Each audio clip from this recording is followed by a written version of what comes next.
जय हिंद प्यारे बच्चों। मैं अनीता पांडे, माध्यमिक शिक्षक, शासकीय high school police line Shahdol Madhya प्रदेश।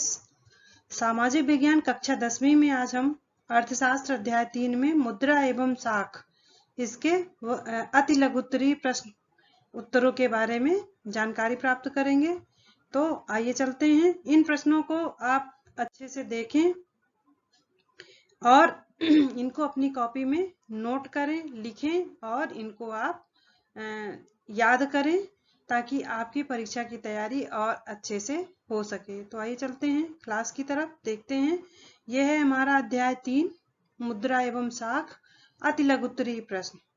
तो अति लघुत्तरीय प्रश्न के बारे में हम जानकारी प्राप्त करेंगे। पहला क्वेश्चन है हमारा इसमें, मुद्रा क्या है और इससे आप क्या समझते हैं। पहला क्वेश्चन है, मुद्रा क्या है और इससे आप क्या समझते हैं। तो उत्तर है इसका, मुद्रा एक ऐसा माध्यम है जिसके जरिए हम किसी भी चीज को विनिमय के द्वारा प्राप्त कर सकते हैं। दूसरे शब्दों में क्या कह सकते हैं कि हम मुद्रा के बदले हमें जो चाहे वो खरीद सकते हैं। यानी मुद्रा के बदले में हमें चाहे कोई वस्तु हो या कोई सेवा हो, हम क्या कर सकते हैं, उससे हम खरीद सकते हैं, उसको हम ले सकते हैं। तो इसलिए मुद्रा जो है विनिमय का माध्यम है। यानी हम मुद्रा देते हैं और उसके बदले में हम वस्तु या सेवाएं प्राप्त कर सकते हैं। तो ये है मुद्रा। अगला हमारा क्वेश्चन है, वस्तु विनिमय क्या है। वस्तु विनिमय क्या है। तो वस्तु विनिमय क्या है, एक वस्तु के बदले में दूसरी वस्तु प्राप्त करना और या अदला बदली करना वस्तु विनिमय कहलाता है।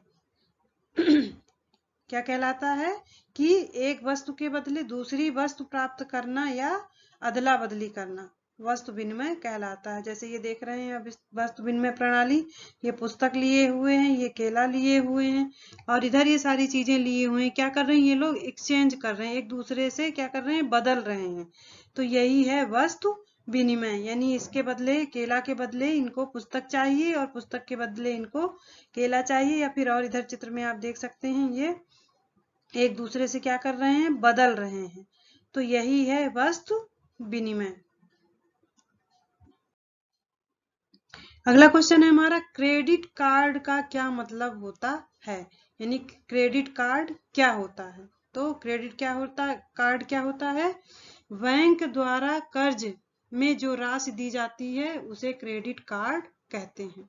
यानी बैंक जो हमको कर्जा देता है, लोन जो देता है ना, कर्ज जो देता है, वही क्या कहलाता है, क्रेडिट कार्ड कहलाता है। ये है क्रेडिट कार्ड, इसी के माध्यम से हमको क्या मिलता है, बैंक कर्जा देता है। तो इस तरह से आप देख सकते हैं, इसमें इस क्रेडिट कार्ड बना हुआ है, इसमें चिप लगी हुई है, इसमें नंबर भी लिए हुए हैं। तो इस तरह से वो बना करके हमको कर्जा देता है। अगला हमारा, ऋणाधार से आप क्या समझते हैं। ऋणाधार, ऋणाधार का मतलब है कि ऋण का आधार, यानी लोन लेने का आधार।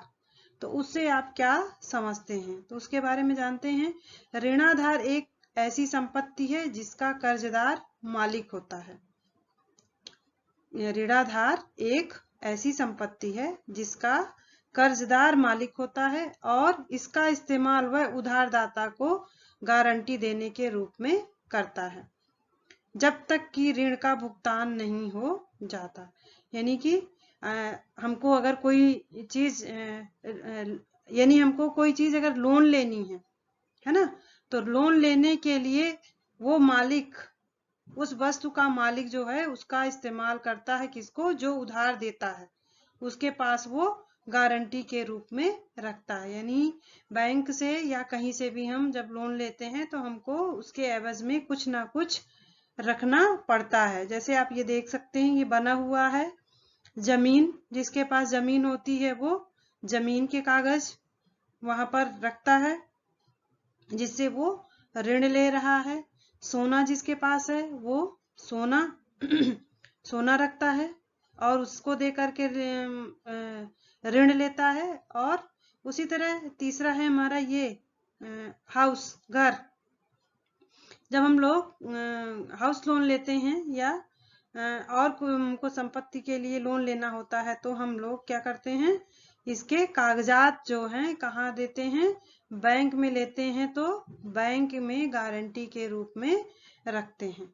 तो इस तरह से ये ऋणाधार यानी ऋण लेने का ये हमारे पास आधार होता है। यानी हमारी जो चीज है, तो हमको पैसे की जरूरत है, तो हम इन सब चीजों को उसके पास रखते हैं जिसके पास से हम लोन लेते हैं। तो ये है ऋणाधार।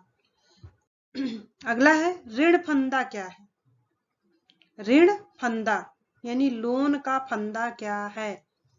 तो ऋण फंदा क्या है कि ऋण फंदा वह स्थिति है जिसमें ऋण कर्जदार को ऐसी स्थिति में ढकेल देता है जहां से निकलना मुश्किल हो जाता है।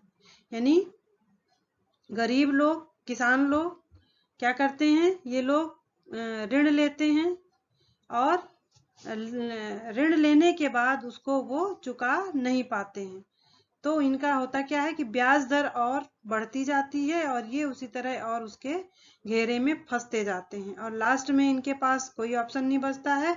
जिस चीज को वो रख कर लोन लेते हैं या ऋण लेते हैं, वो चीज इनके हाथ से निकल जाती है।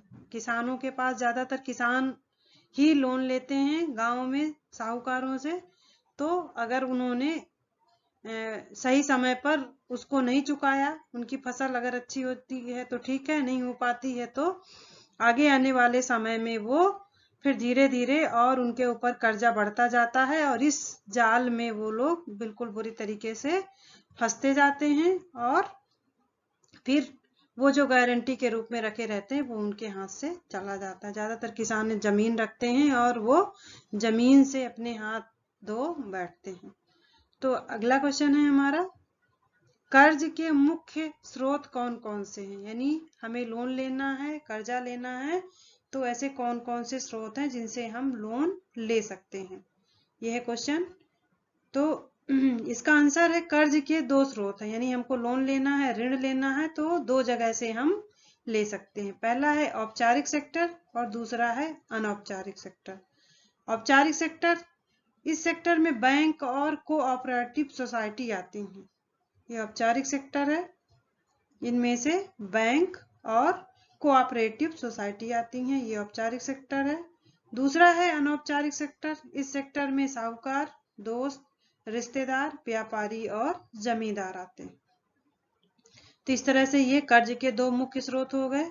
औपचारिक सेक्टर ज्यादा फायदेमंद है क्योंकि इसमें बैंक की सारी चीजों की लिखा पढ़ी होती है और इनको साल भर में अपना वो देना पड़ता है, पूरा ब्यौरा देना पड़ता है, तो इसलिए ज्यादा सही है। जबकि अनौपचारिक सेक्टर में ऐसा कुछ नहीं है, ये लोग अपने हिसाब से और मनमानी के हिसाब से अपना ये लोग देते हैं, कर्ज देते हैं और ब्याज दर अपना लगाते हैं। तो ये है, इस तरह से ये क्वेश्चन है कर्ज के मुख्य स्रोत, औपचारिक सेक्टर और अनौपचारिक सेक्टर। अगला क्वेश्चन है बैंक क्या होता है? बैंक क्या होता है? तो इसका आंसर है बैंक वह संस्था है जो लाभ प्राप्त करने के उद्देश्य से जमा स्वीकार करती है, जिनका चेक द्वारा भुगतान कर दिया जाता है तथा जो लोगों को ऋण देती है। क्या है बैंक? बैंक वह संस्था है जो लाभ प्राप्त करने के उद्देश्य से जमा स्वीकार करती है।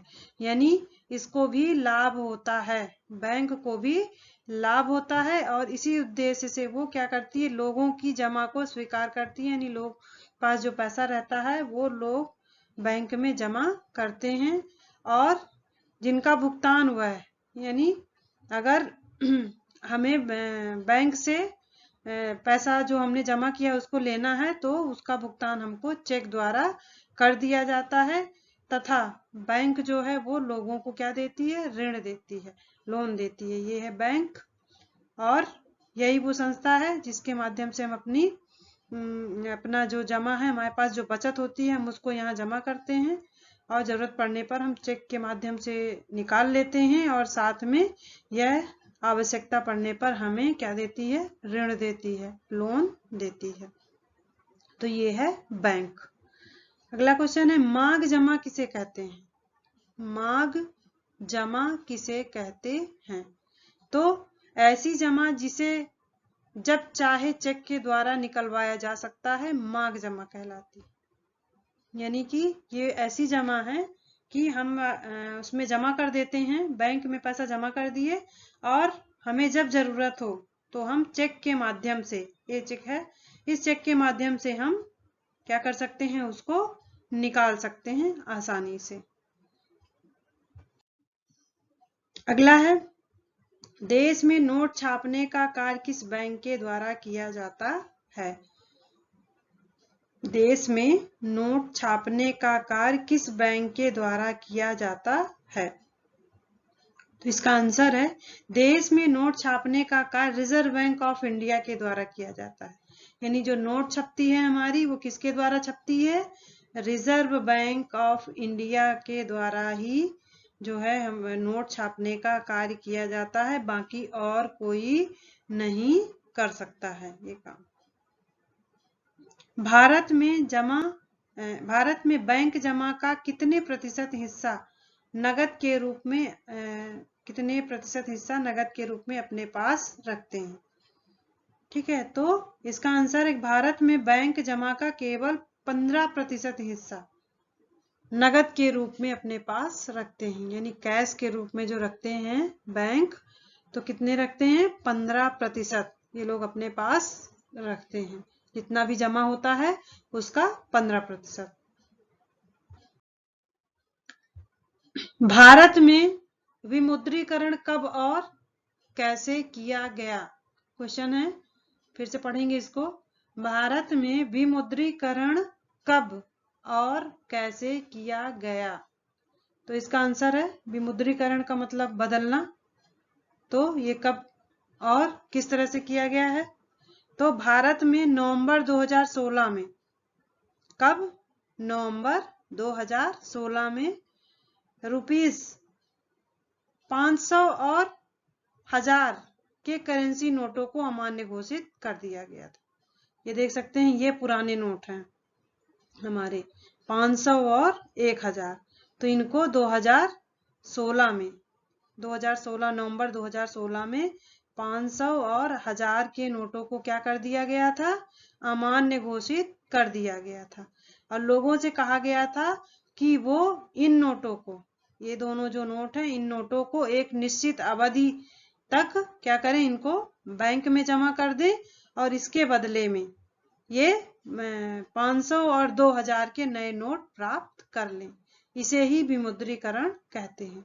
यानी ये बता दिया गया था नवंबर 2016 में कि जो पुराने 500 और 1000 के नोट हैं, इनको क्या करें, आप जल्दी से जल्दी बैंक में जमा करें और जमा करने के बाद आप ये जो नए नोट है 500 और 2000 के, पहले 1000 और 500 के नोट चलते थे, फिर उसके बाद जब आया है तो 500 और 2000 के नोट आए हैं। तो ये पहले बता दिया गया था कि आप इनको जमा करें और इनको ले लें तुरंत। इसी को क्या बोलते हैं? विमुद्रीकरण। चेक क्या है? ये जो चेक है वो क्या है? तो चेक से भुगतान करने के लिए भुगतानकर्ता जिसका किसी बैंक में खाता है वह निश्चित रकम के लिए चेक काटता है, और चेक ऐसा कागज है जो बैंक को किसी व्यक्ति के खाते से चेक पर लिखे किसी दूसरे व्यक्ति को एक खास रकम का भुगतान करने का आदेश देता है। यानी ये चेक है, हमारा बैंक में खाता है, यदि हमें किसी को देना है तो हम क्या करते हैं, हमको जितना अमाउंट देना है उसको हम यहाँ पर भरते हैं, और भरने के बाद जो है उस व्यक्ति का खाता नंबर लिखते हैं जिस पर हमको क्या करना है, भुगतान करना है, और फिर उसके बाद हम बैंक में जमा कर देते हैं और हमारे खाते से ये पैसा जो है दूसरे व्यक्ति यानी जिसको हम देना चाहते हैं उसके खाते में ये ट्रांसफर हो जाता है। तो इस तरह से ये चेक है, आप देख सकते हैं इसको। तो इस तरह से ये हमारा क्वेश्चन आंसर हो गया। अति लघु उत्तरीय प्रश्न 2 नंबर के हैं ये। तो इन प्रश्नों को आप लोग अच्छे से नोट कर लें अपनी कॉपी में और इनको याद करें, बार बार इनको पढ़ें और अपने परीक्षा की अच्छे से तैयारी करें। तो अगर इस तरह से हम पढ़ाई करेंगे तो निश्चित रूप से हमारे जो हैं परीक्षा में जो नंबर है वो अच्छे नंबर आ सकते हैं, आएंगे। आप लोग मेहनत करें और फिर इसी तरह के वीडियो हम आपको देते रहेंगे। तब तक के लिए धन्यवाद।